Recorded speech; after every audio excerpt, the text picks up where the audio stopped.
ધારી નગરપાલિકાની ચૂંટણીના સૌથી મોટા સમાચાર। માજી ધારાસભ્ય મનસુખભાઈ ભુવાએ ભાજપમાંથી ઉમેદવારી નોંધાવી। ધારી નગરપાલિકાની ચૂંટણીમાં વોર્ડ નંબર 3 માંથી ચૂંટણી લડશે માજી ધારાસભ્ય મનસુખ ભુવા।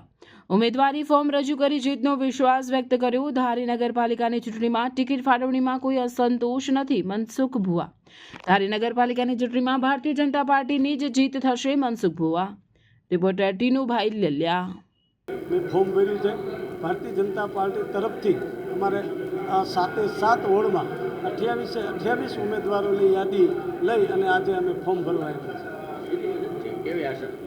પૂરેપૂરો વિશ્વાસ છે, એટલા માટે કે પ્રથમ નગરપાલિકા છે અને ગુજરાતમાં અને કેન્દ્રમાં ભારતીય જનતા પાર્ટીનું શાસન હોય।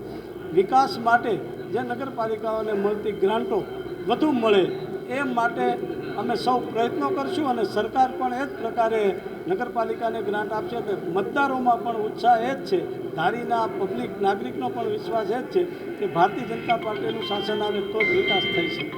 જૂના કાર્યકર્તા હોદ્દેદારો જેને અમુકને ટિકિટ નથી મળી, જેનાથી અસંતોષ ખૂબ વ્યાપી ગયો, જેવું પણ જોવા મળી રહ્યું છે, વિડીયો પણ વાયરલ કરી રહ્યા છે। એવો અસંતોષ નથી, એટલા માટે કે 3 જણાએ માગી હોય તો એકને જ ટિકિટ મળવાની છે।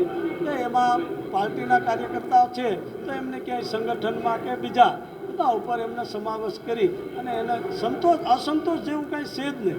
પણ પ્રથમ બાર એવું પડતું હોય કે અસંતોષ છે, મિત્રો અસંતોષ નથી।